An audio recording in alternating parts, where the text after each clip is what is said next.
Hello there and welcome back to another review. Today we're going to be having a look at the classic King boxer made in the early days of like the Shaw Brothers studio. Reviewing this from this awesome Shaw Scope box set from Arrow Video. I will try and get all through the movies in this box set, but if you're a Kung Fu movie fan, and you haven't got this, please go and pick it up because it's absolutely amazing box set. You get some real classics here, some real, absolute barnstormers from back in the day, some real Kung Fu movies that everybody should see, Kung Fu movies that everybody should have in their collection. It's wonderful having them on a box set like that. But I will trying to go through the movies in order, and like King Boxer is a perfect place to start.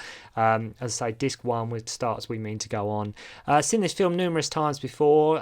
It's one, like I say, a lot of people, it's one of their favourite Kung Fu movies. It's definitely regarded to be as one of the Kung Fu movies, along with people like Bruce Lee and Jimmy Wang Yu.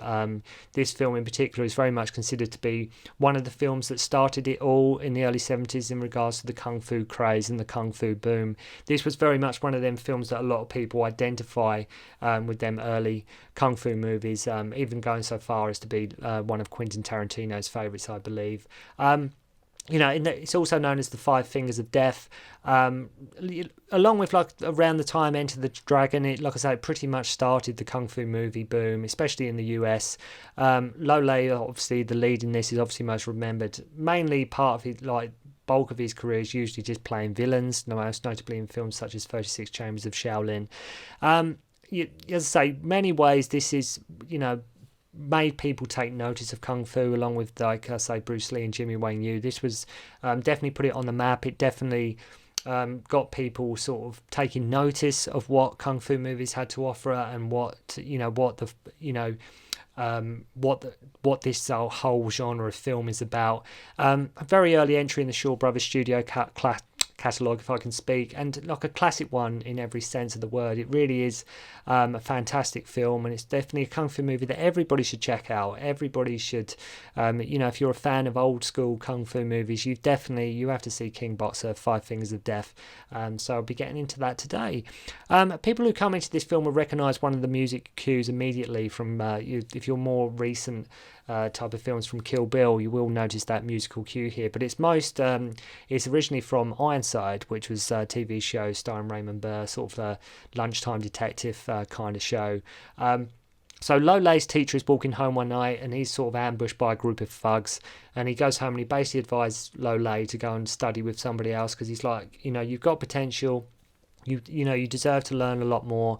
I'm going to send you off to learn from another master, to go train under Master Sun, who is meant to be like much better teacher than himself.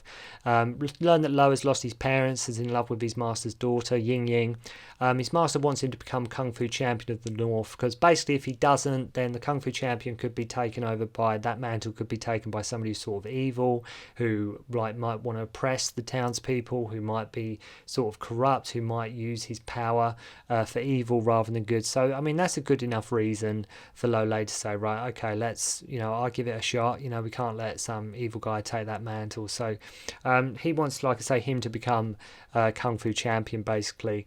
The evil master in this, from the evil clan, rival clan, is played by Feng, who many of you may remember from sort of Fist of Fury. Bruce Lee's master in that. He's also Jackie Chan's master in Young Master. He also is in Dragon Lord. He's in so many films. He was also in Fist of Fury Part 2. You will recognise him as soon as you see him, but he's sort of the villain in this, the main sort of antagonist of the movie. It's basically him and his son who are sort of the main troublemakers in this. It's them, they're the ones causing all the havoc for everybody else. We also have a cameo from Bolo Yeung at one point in the market scene. It's always fun watching these early Shaw Brothers movies, especially because you see the amount of people that went on to become sort of stars in their own right, or had bigger parts in later movies. It's very interesting because Golden Harvest at this point was very much sort of in its infancy, sort of the rival studio to Shaw Brothers. They were very much sort of just starting out at this point. So you will see a lot of people in these early Shaw Brothers movies like, oh yeah, I remember him from that film, or I remember that guy from, there will be people that crop up, and it's funny, like I say, when you watch these films again, you see how many familiar faces are in sort of a background scene, or just as like a walk-on part, or something like that, like here with Bolo Yeung, very just, like I say, on screen so briefly, but just the amount of people that went on to become sort of stars in their own sort of way. Bowler gets beaten by this guy called Chen Lang, who has like a hard head, and he uses that's his main gimmick in sort of when he fights, and he uses that, like I say, to fight. And he's spotted by Feng, who sort of hires him at one point. He's like, right, come work for us. So like they've recruited this guy. So as always, the villains just bully villagers. Basically, they're just always up to no good. They're always just trying to cause trouble for people. That's what they do. They just because they're bad and they can get away with it. I mean. And they want to win the tournament so they can control the 5 provinces. Usual stuff. Like we want to win this, so we get the power, we get the prestige, so therefore we can control, we can dictate, and usual kung fu traits, usual kung fu movie traits here. So later, one of the thugs goes to sort of a take, and he goes to a duct and attack a girl who is sort of singing in the market. She runs away and happens to run sort of into the restaurant where Lo Lieh is. She ends up taking him with her in her travels, and Lo gets to the school sort of where he was heading to, and he gets beaten by one of the pupils first arriving. So we learn at this point that his character's got a lot to learn. He's not exactly a master at this point. He basically gets his ass handed to him basically upon arriving at the school. So they sort of just have a sparring match just to sort of test his abilities, but he's not up to the job at this point. He's throughout this, interesting that throughout the bulk of the first third of the movie, none of the students have a lot of faith in Lo Lieh. None of his sort of contemporaries, none of the fellow students sort of have a lot of faith in him at all. They're not totally confident in his abilities. Like I say, turns up he gets beaten relatively easy. So he's got much to learn. He gets better quite quickly, and it's never really, like in Hollywood movies where it's say 1 year later, 2 years later, things like that. There's nothing like that in this movie. Like you're watching it and you think, well, this could be the next day after, but at the same time, it could be 2 years later. You're never really shown or told how much time has passed, but you're meant to just take for granted that time has lapsed, that time has passed. One day he goes to get some wine and he runs into some of the thugs who call him like a country bumpkin, and they call him a coward as he sort of doesn't fight back. And as I mentioned, even his own school's fellow pupils think that he's a bit of a good for nothing. So Chen Lang turns up at their school and starts causing trouble. Even at one point, one of my favourite bits, that he gets into the school just trying to take them all on of Lo Lieh's school, and he sort of just lifts this guy up and he sort of smashes his head, annihilates this guy, just smashes his head on the ceiling. He just lifts this guy up right above himself and just smashes this guy's head in. And for some reason, again, like with a lot of films that I watch that I talk about, sometimes it's a blink and you miss it moment, but sometimes these blink and you miss it moments that always stick with me. These little bits that happen that just sort of make the film, that always just, like I say, that I always remember. So it's so annoying that, like I say, fellow students all judge Lo so quickly and easily. Zhao Sihao is his name in this, but I can call him Zhao to make it easier. So he goes and starts, basically, Lo Lieh's right, okay, I'm not having this, I'm going to go and start in the school, I'm going to go and see what happens. He ends up defeating Chen Lang. So then they find out, all the fellow students find out he's awesome, and the master gives him the manual to the iron palm technique, because he's like, so I think at this point you're meant to, I think that's mentioned that a year has passed at this point in the movie when he gives him the manual. So I think he's been training for about a year at this point. The rival clan finds out about this book that he's been given, and he's going to be learning the iron palm technique, which is obviously like a really hard kung fu technique. And one of the students, Han Long, is all jealous about this. We actually even see a postman in this movie. It's just worth pointing out. It doesn't serve any purpose, but I can't recall many traditional kung fu movies where you see a postman walking around the village. I mean, I may be wrong, but they make a point here that there's a postie. There's a postal service going on. So she delivers. The postman delivers a letter from Lo Lieh to Ying Ying, just to just catch up. And we even have here one of the classic cliche, tacky sequences with the two lovers running towards each other in slow motion. Yes, we do get a scene like that in this movie, which it serves its purpose, I guess. And like I say, it's very much of the time, but it's just, you can't help but think it's just from some tacky commercial, so to speak.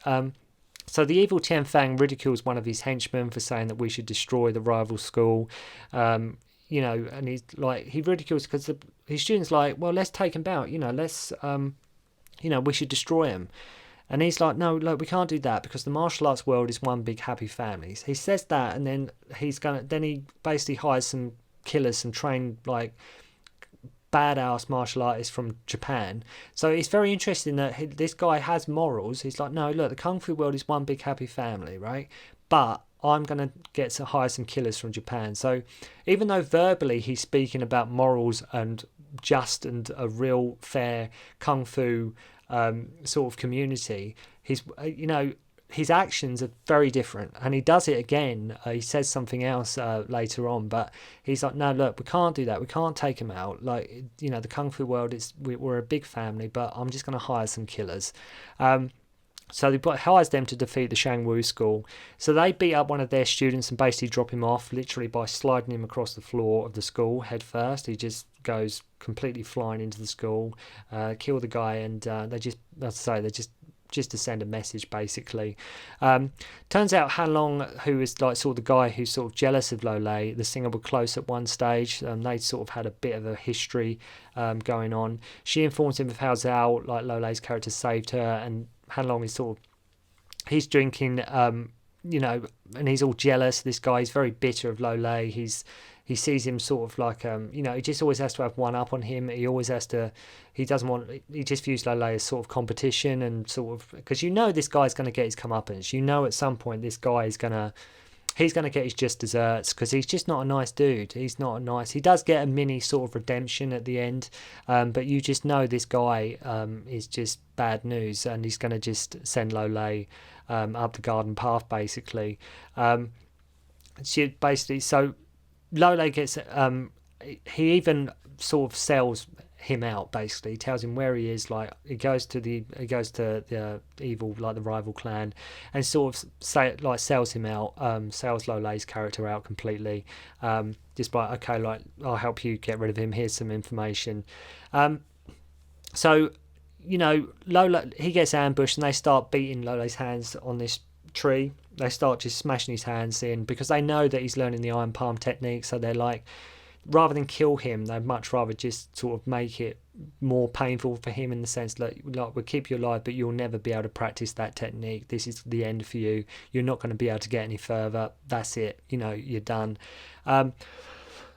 So the other guy gets murdered, but Lo Lei, it's sort of a different kind of message. They just like I say, smash his fingers in.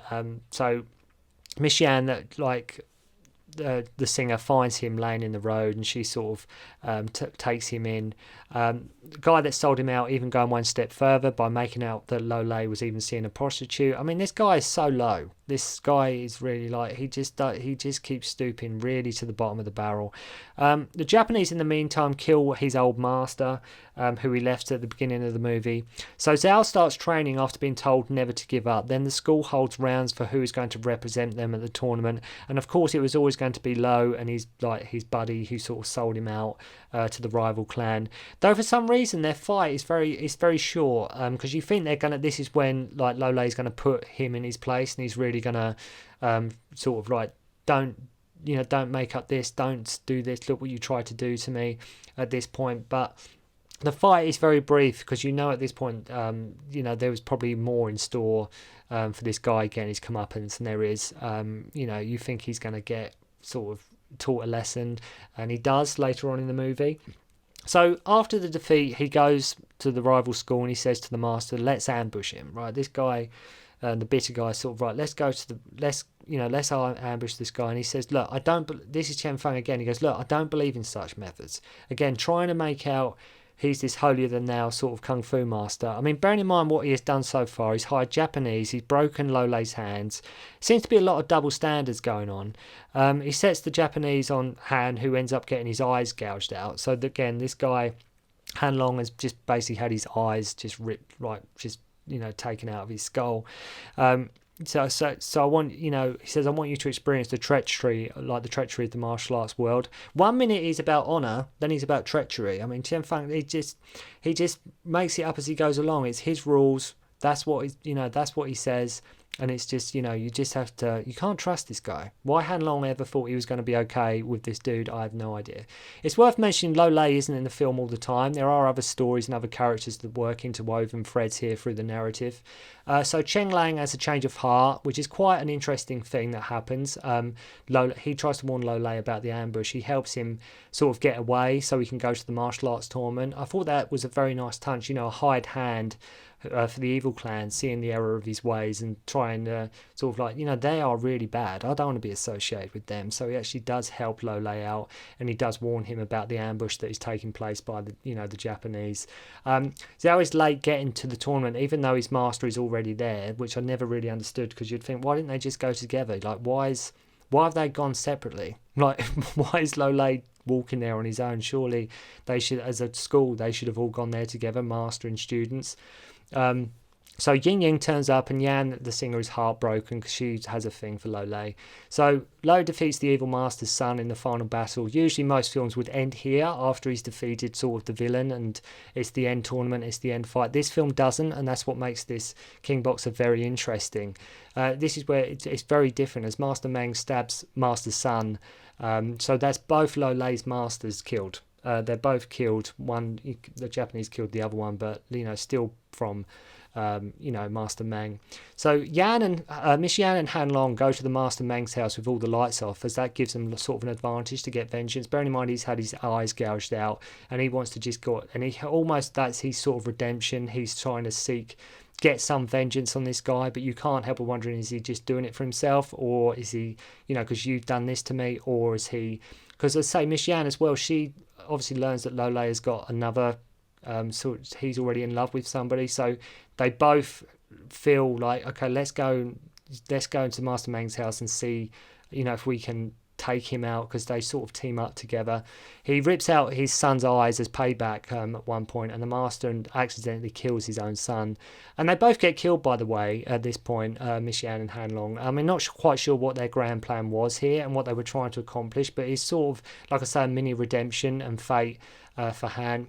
So Meng ends up killing himself, and you think, okay, that's it. Who else is there? The evil guys ended up killing himself. That's the end of the film, isn't it? Like, what's happened? Is there no end fight as such? And of course, the first time I saw it, I always remember I totally forgot about the Japanese. I completely forgot about the Japanese, and who turns up sort of carrying Chen Lang's head, and it's you just think, oh my god, he hasn't taken out the Japanese guy yet. And it was just amazing that, like I say, the way he walks around, because you sort of, with all that's been going on with the tournament, all this sort of stuff, and then him beating his son in the tournament, and then, like I say, Master Meng being ambushed in the dark, the Japanese guy, and then turns up out of nowhere, and you think, oh, of course, yeah, he's still got to take him on. So Lo beats him, sending him into the wall a couple of times and making it sort of crumble with some hard sort of punches to the wall and things like that. And basically, that's the end of the film. So Lo Lieh in this film loses a lot, like I say, gets his hands beaten, he loses both his masters, but a real classic kung fu movie in every sense. You must check out King Boxer. So I can't say enough about this movie. I've sort of rushed through the plot and just things that have stuck out to me over the years, but please go and check out King Boxer if you've never seen it. It's one that everybody, like, along with films like Enter the Dragon and things like that everybody should see. I think this film was even sort of played as a double feature with Enter the Dragon back in the day in the cinemas. But I will be trying to get through, as I say, all the movies from the Shore Scope box set, many of which I did have on VHS back in the day, but it's awesome to have them on Blu-ray release. So thank you very much indeed for watching. I hope you enjoyed the review, and I'll see you again soon.